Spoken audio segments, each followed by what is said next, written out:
Good morning, dear students. Today we are going to discuss about the trachea and bronchopulmonary segments. So bronchopulmonary segments I'll be doing in another video. So in this we'll see the trachea, right? So trachea is a fibrocartilaginous tube. This is the fibrocartilaginous tube which continues lower down from the larynx. This is the larynx continues, this is the cricoid cartilage of the larynx, and then lower down these are all the tracheal rings. As we say, this is fibrocartilaginous ring. So these C-shaped tracheal rings are there, connected with each other by a fibrous membrane, and this is the anterior view and this is the posterior view. In the posterior part we can see these are the ends of the C shape of the cartilage on either side, and the gap in between them, it is filled by the trachealis muscle. Here posteriorly the muscle is removed, so you can see the mucosa of the trachea inside.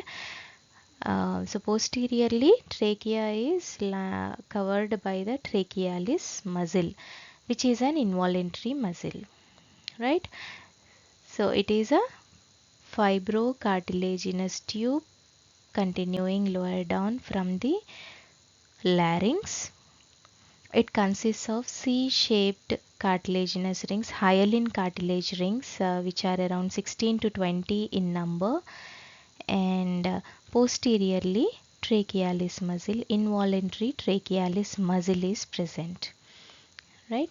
And here the trachea divides into or bifurcates into a right bronchus and a left bronchus, right? Then you should be knowing about the extent and measurements of the trachea. So now in this slide we are going to see the extent and measurements of the trachea. So coming to the extent, the cricoid cartilage lower border is at the level of C6, right? So from C6 to T4 vertebra. That means from C6 the trachea is starting, it is running in the neck and the superior mediastinum of the thorax to reach the T4 level, thoracic vertebra 4. At that level it bifurcates into a right bronchus and a left bronchus, right? So that is the extent of the trachea. So the extent, it is C6 to T4 in cadavers as well as in supine position in living people, whereas in standing position as well as um, in standing position it comes to around T6 level. The extent of the trachea is till T6 in standing level, standing position, whereas it is till T4 in cadavers and in supine position, right? Then measurements, coming to the measurements, the length of the trachea is around 10 to 11 centimeters, and the breadth we will describe as external measurement and internal measurement. The external measurement of the trachea in adult male is about 2 centimeters, and in adult female it is about 1.5 centimeters externally. And the breadth on internal measurement, it is 12 mm. In adults, both in male and female, it will be, the internal diameter will be 12 millimeters, whereas in newborn the internal measurement is 3 mm. Newborn up to third year of life, it measures 3 mm. Thereafter every year the breadth increases by 1 millimeter till the 12th year of life. After that, it becomes fairly constant. That means it reaches the adult measurement after 12 years of age. So newborn to 3 years, it is 3 mm. After that, increase in the breadth 1 millimeter per year up to 12th year of life. Now, why this internal measurement is important? It is important during the procedure called as endotracheal intubation. Now, what is this endotracheal intubation? There are certain lung conditions like in emphysema, chronic lung disease, pneumonia. So, children affected with these conditions and many other lung conditions require endotracheal intubation to maintain the oxygen tension, to balance it, right? So, for that, endotracheal intubation is required. So this slide, this is an endotracheal tube, um, which is used for children, right? So this figure, this image shows the endotracheal intubation. So we have already seen in what conditions that is used. Now here, how this internal measurement is going to help you. For suppose, take a child has come to you with some lung condition of age 5 years. So then you will be calculating the internal measurement, which will be around 5 millimeters, because at third year it will be 3 millimeters, and fourth year 4 millimeters, fifth year 5 millimeters. So a 5 millimeter internal measurement of the breadth. So by this you can decide the size of the endotracheal tube to be used, because you don't want to damage the trachea by using a larger size. So appropriate size for the age is most important. So that's how this information on the measurement is very important to decide the size of the endotracheal tube. And there are certain differences in children and in adults in the trachea. So first, the internal diameter is 3 millimeter or more in the children, whereas in adults it is fixed, it is 12 millimeters. Trachea is deeply placed and more movable in children, whereas it is superficially placed and more fixed in adults. And above the suprasternal notch, the trachea is crossed sometimes by left brachiocephalic vein and summit of the arch of aorta. Therefore, surgical operation of low tracheostomy is risky in children because these structures may be injured, producing the alarming hemorrhage, right? So but usually low tracheostomy is avoided in children because of this reason. And whereas in adults, these structures are not crossed, so therefore low tracheostomy may be done with less risk in the adults. Now coming to the relations of the trachea. So the relations of the trachea we will be discussing under relations in the cervical part and relations in the thoracic part. In the cervical part, again we'll divide into anterior, posterior and lateral relations. So in this image we are seeing anterior and lateral relations are seen here, okay, in this image. So what are the anterior relations? So first will be skin superficial fascia and the deep fascia. So the deep fascia of the neck is also called as, right, fascia coli or deep cervical fascia. So skin superficial fascia and deep cervical fascia, and here suprasternal space of burns is there, if you remember, between the two layers of the investing layer of deep cervical fascia, and that space encloses the jugular venous arch. So this is the trachea here we are seeing, right? So the jugular venous arch forms one more anterior relation. Then the two strap muscles will cover this anterior part of the trachea. One is the sternohyoid and the other one is the sternothyroid. right? And then this portion is the isthmus of the thyroid gland. So here if we just see, these are the two lateral lobes of the thyroid gland, and this central portion is the isthmus. So isthmus covers second, third and fourth tracheal rings, whereas the lateral lobe will extend little down, covering the uh, fifth and sixth tracheal rings. Okay, so anterior relations are skin, superficial fascia, investing layer of the deep cervical fascia, enclosing the jugular venous arch. Then all these are, deeper to that we'll see the sternohyoid and sternothyroid, then isthmus of the thyroid gland, and above the isthmus of the thyroid gland, here we will see the anastomosis between the two superior thyroid arteries. So at this level we'll see the anastomosis between the two superior thyroid arteries above the isthmus. Below the isthmus we will see the pretracheal fascia, which covers the anterior part of the trachea, and then here inferior thyroid veins we can see.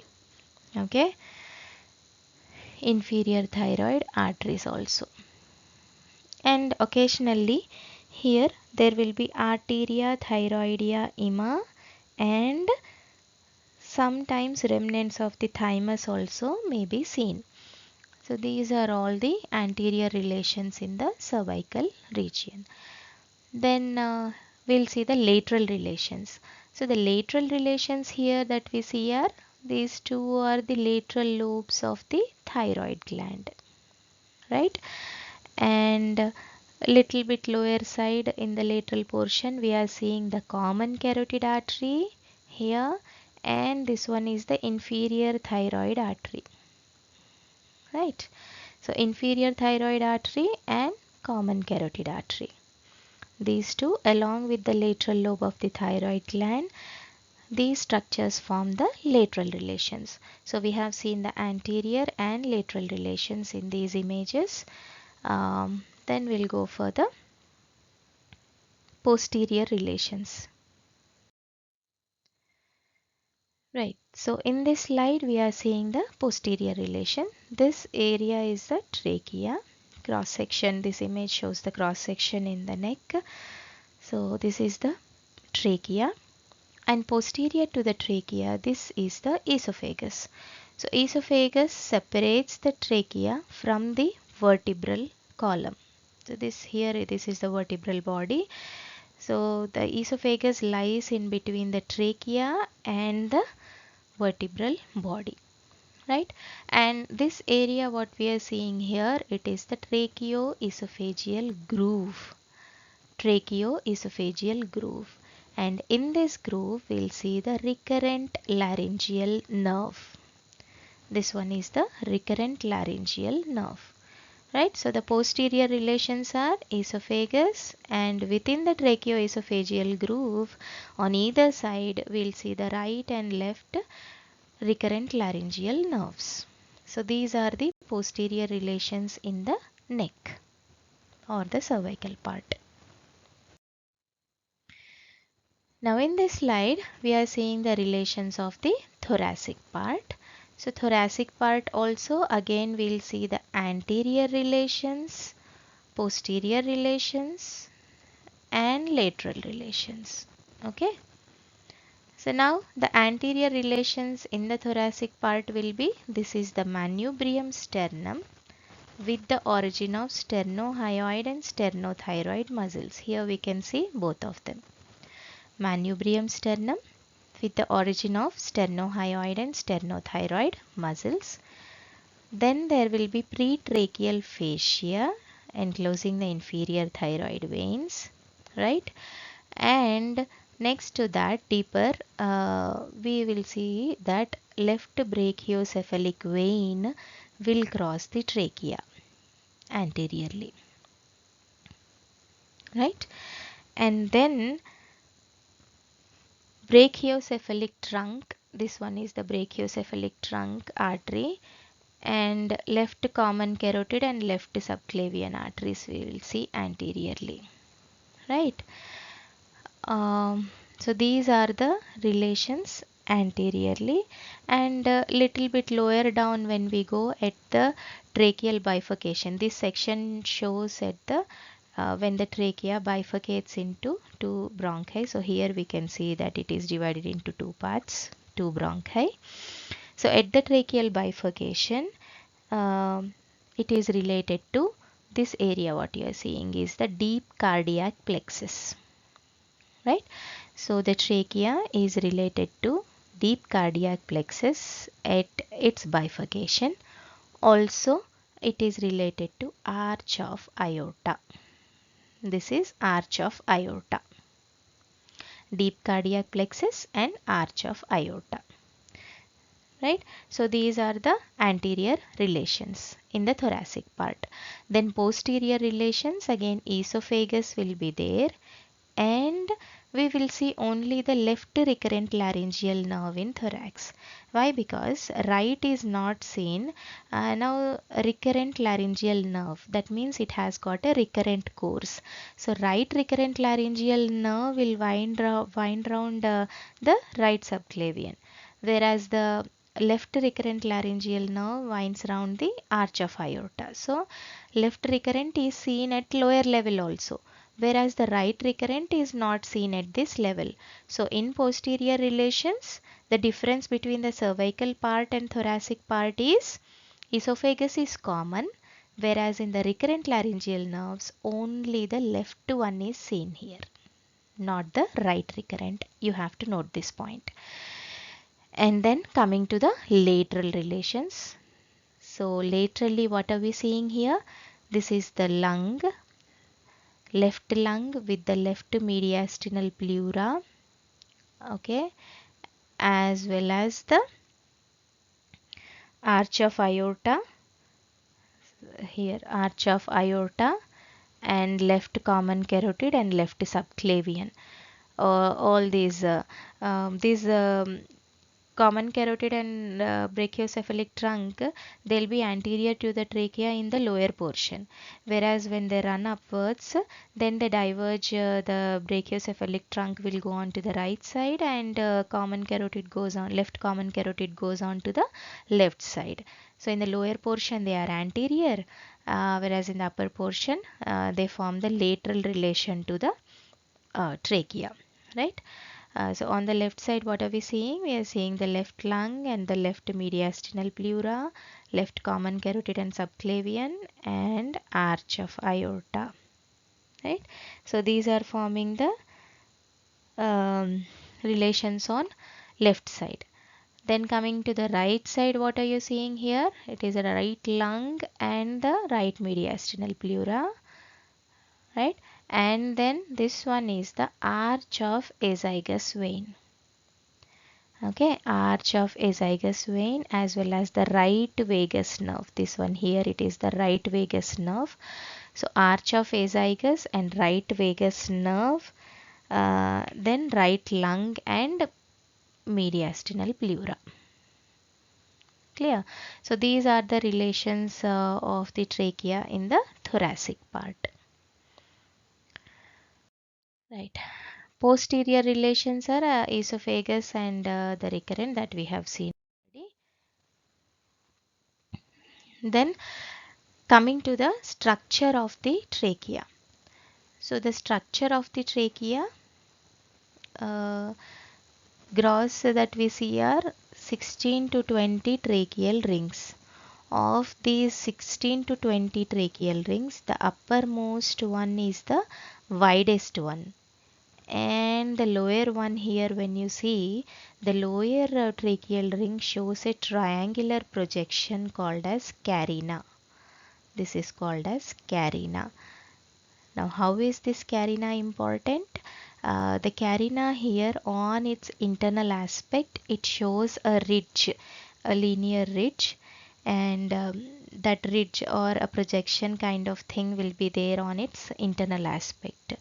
So that helps as a landmark for the surgeons when they want to do any investigations like bronchoscopy.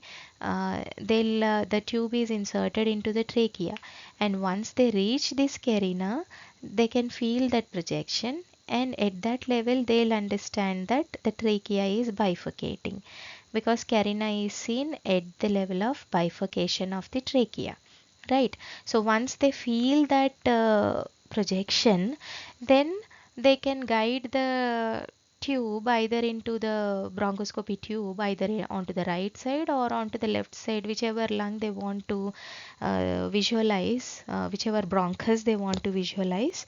They can guide or tilt the tube onto that side based on the projection seen on the internal aspect of the carina, right? This point you have to note. And one more thing, important part about the carina is, on the internal aspect we have seen in the earlier slides that it is lined by mucous membrane. So that mucous membrane which is covering the carina is the most sensitive part of the lining, wherein any foreign material, if it has reached the carina, that is called as the last line of defense.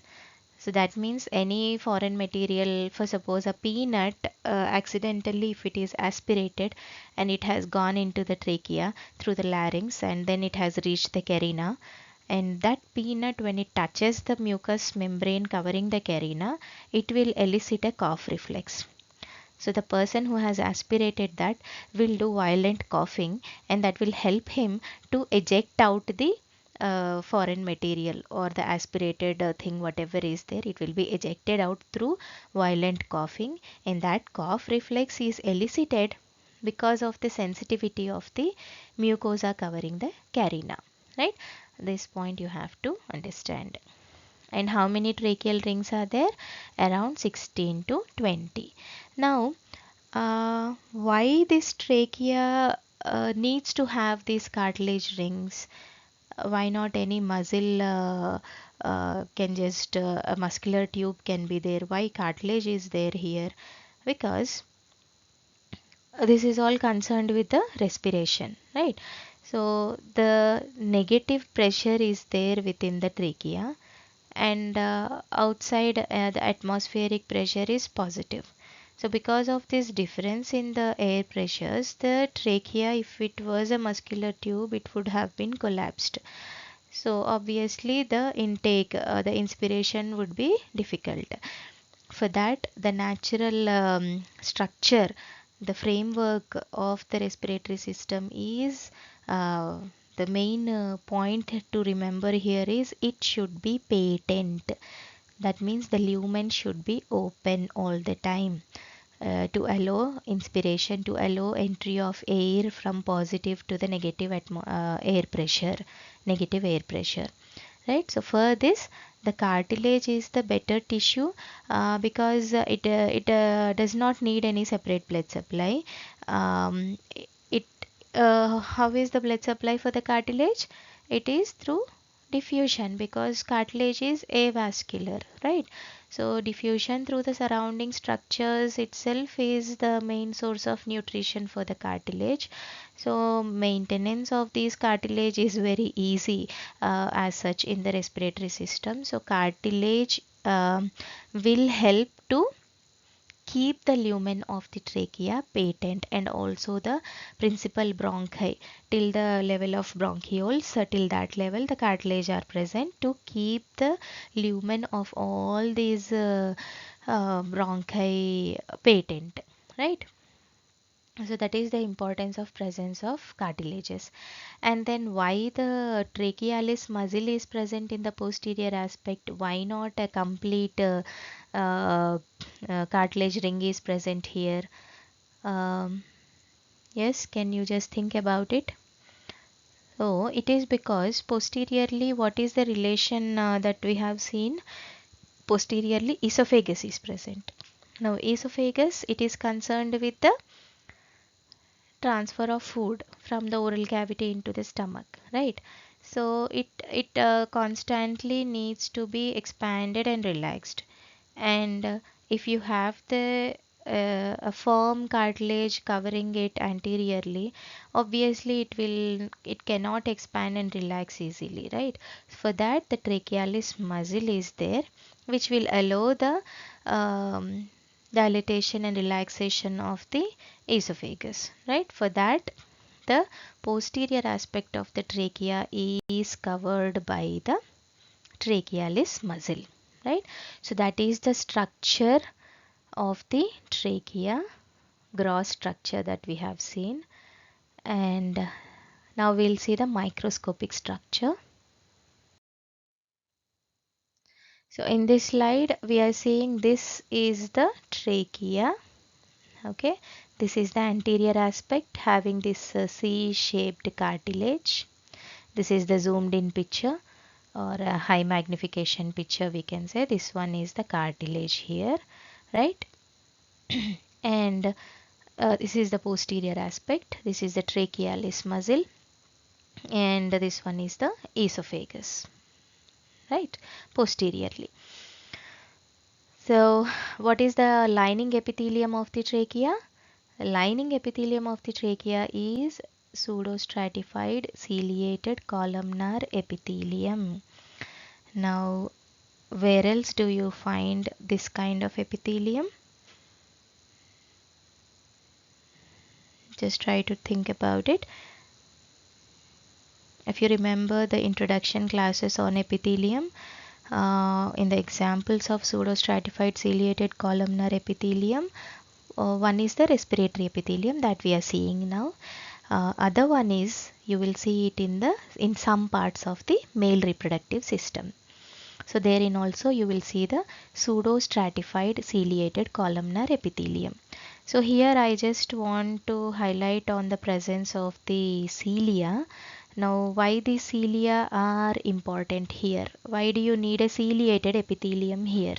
Because now we are inspiring, during inspiration, air is entering into the trachea, and that air may have many unwanted uh, things like bacteria, any antigens, right? So all that should be avoided to enter into the lungs. So for that, this respiratory epithelium, which is lining the trachea, has got the goblet cells, as well as here we can see seromucous glands. So the secretions mostly from these goblet cells, the mucus which is secreted from these goblet cells, it enters into the lumen on the luminal aspect, right? And once the air with all the dust and any antigens it enters into the trachea, they are entrapped in this mucus which is secreted by goblet cells, and through the ciliary movements they are pushed upwards, right? And through, once they are pushed enough in the upper direction, through a calf reflex, the mucus is all ejected out, right? So that is the main reason for the presence of the cilia, for the presence of these goblet cells and seromucous glands within the mucous membrane lining the trachea. And the importance of cartilage is to keep the lumen of the trachea patent.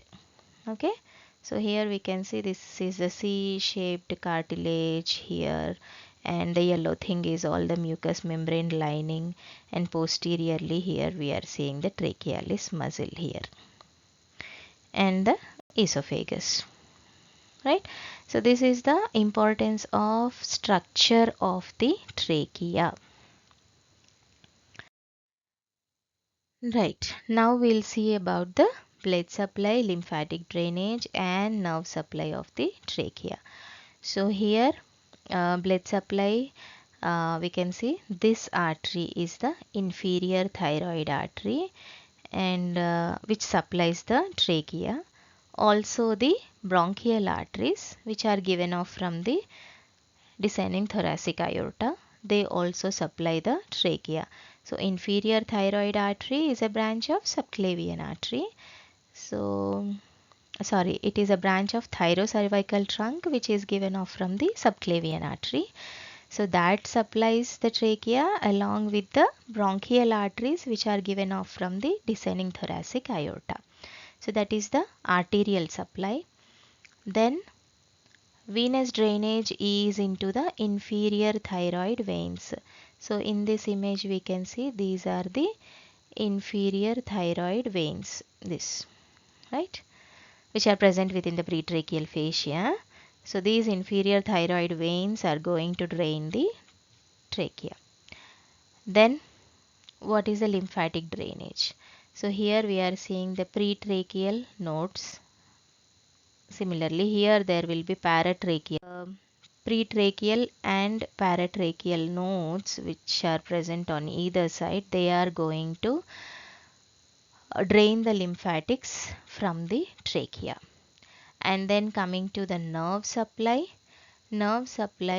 parasympathetic and sympathetic. The parasympathetic fibers are coming from vagus and recurrent laryngeal nerves. So this is the vagus. Here we can see recurrent laryngeal isn't shown in this image. So anyway, they are present here in this line only. So from the vagus and the recurrent laryngeal nerves, the parasympathetic fibers reach the trachea, and for the trachealis muscle, they act as motor supply. And for the glands, seromucous glands, they act as secretomotor. And for the mucous membrane of the trachea, the parasympathetic fibers act as sensory fibers, right? So the parasympathetic fibers, they perform three functions here. For the trachealis muscle, they are motor. For the seromucous glands, they are secretomotor. And for the mucous membrane, they are sensory. Then sympathetic supply is coming from T1 to T4 or T5 segments of the spinal cord. The sympathetic fibers comes from these segments of the spinal cord, right? So this is the blood supply, lymphatic drainage and nerve supply. Now coming to the development of trachea. The trachea develops from the part of laryngotracheal diverticulum, also called as respiratory diverticulum. So this diverticulum lies between the larynx, and the point of division of this laryngotracheal diverticulum into bronchial buds. So in between those two, this trachea develops, right? Then the lining epithelium is derived from the endoderm. Cartilage, muscle and connective tissue of the trachea, they are derived from the splanchnopleuric mesoderm, which is surrounding the laryngotracheal groove, right? So if you get a question, essay question on trachea, and you are asked to add a note on the development, so these 3 points at least you are supposed to include in that, right? So that is the development of trachea. I'm not going into the details because a separate class on the respiratory system development will be taken. So these 3 points you are you are supposed to note these 3 points for this lecture, right? And then some applied aspect related to the trachea, development of trachea is, one important thing is tracheoesophageal fistula. So abnormal communication between the trachea and esophagus. So the septum which has to be formed to separate the trachea and the esophagus will not form, and there will be a communication between trachea and esophagus, so that is called as tracheoesophageal fistula. Then there is tracheal stenosis or narrowing of the trachea, and sometimes there can be tracheal atresia. That means the trachea will be solid without the lumen, without any lumen. So that is called as tracheal atresia. And then tracheal bronchus and tracheal lobe. Sometimes trachea presents a diverticulum that may end blindly or may bear any lobe. So these are some clinical aspects related to the development of the trachea. So that finishes the trachea. In the next part, we'll see the bronchopulmonary segments.